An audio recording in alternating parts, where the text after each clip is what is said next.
राधे कृष्ण दोस्तों। एक समय की बात है, एक गांव में एक किसान रहता था। उसकी दो बेटियां थीं, कमला और विमला। कमला की शादी अमीर परिवार में हुई थी, पर विमला की शादी गरीब परिवार में हुई थी।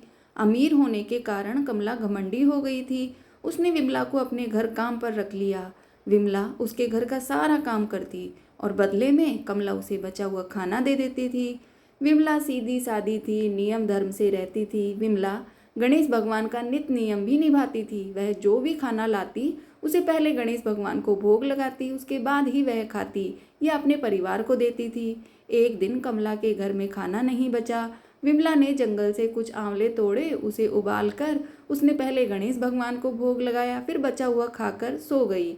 उसी रात गणेश जी ने उसकी भक्ति की परीक्षा लेने के लिए एक बूढ़ी औरत का भेष बनाकर विमला के घर का दरवाजा खटखटाया। विमला ने उठकर दरवाजा खोला तो देखा कि एक बुढ़िया खड़ी है। विमला ने पूछा, माँ जी आपको क्या चाहिए? बुढ़िया ने कहा, मुझे बहुत जोरों की भूख लगी है, कुछ खाने को दे दो।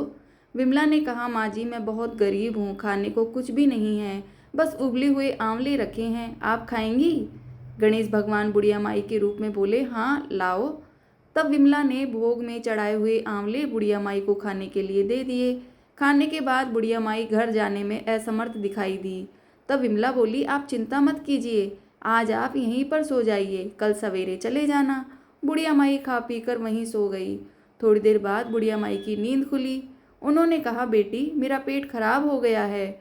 विमला ने कहा, आप अंधेरे में कहाँ जाएंगी, यहीं किसी कोने में निमट लीजिए और अपना हाथ मेरे बालों में पहुँच लीजिए, सुबह उठकर मैं साफ कर लूँगी। बुढ़िया माई ने वैसा ही किया।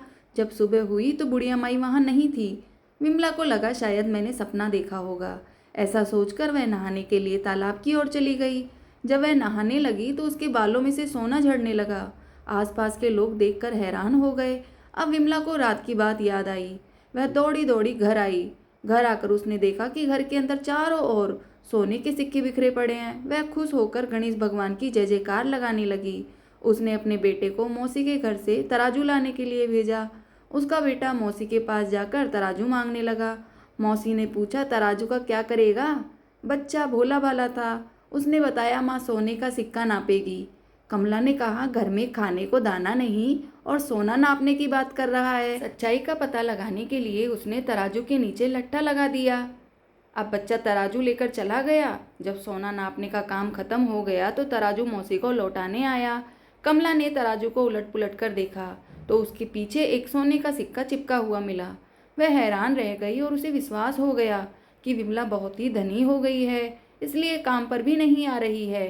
वह दौड़ी दौड़ी बहन के घर पहुंची और उससे पूछा, तुम्हारे पास इतना धन कहाँ से आया? विमला सरल स्वभाव की थी। उसने सारी बातें अपनी बहन को बता दी। कमला को लालच आ गया। कमला लालचवश गणेश भगवान का नित्य नियम निभाने लगी और रोज जंगली आंवले का गणेश भगवान को भोग लगाने लगी। एक दिन गणेश भगवान उसे सबक सिखाने के लिए बूढ़ी औरत का भेष बनाकर उसके घर गए। उसने बुढ़िया को बैठाकर वहीं उबला हुआ आंवला दिया। आंवला खाकर बुढ़िया माई का पेट खराब हो गया। उन्होंने कमला के सारे घर को गंदा कर दिया। जब सुबह कमला की नींद खुली तो उसने देखा सारा घर गंदगी से भरा पड़ा है और बदबू कर रहा है। कमला गंदगी को साफ करने लगी, पर गंदगी बढ़ती ही जा रही थी। वह थक हार कर विमला के घर गई। उसने विमला को सारी बात बताई। विमला ने कहा, तुम्हारे पास खाने का इतना सामान था, फिर भी तुमने उबले हुए आंवले गणेश भगवान को खिलाए, इसी कारण गणेश भगवान का कोप तुम पर हुआ है। कमला को अपनी गलती का एहसास हो गया। वह गणेश भगवान से क्षमा मांगने लगी। गणेश भगवान ने उसे माफ कर दिया और अपनी माया समेट ली। हे मेरे गणेश भगवान, जैसे आपने विमला को दिया वैसे सबको देना, कहते को, सुनते को और हुकार भरते को।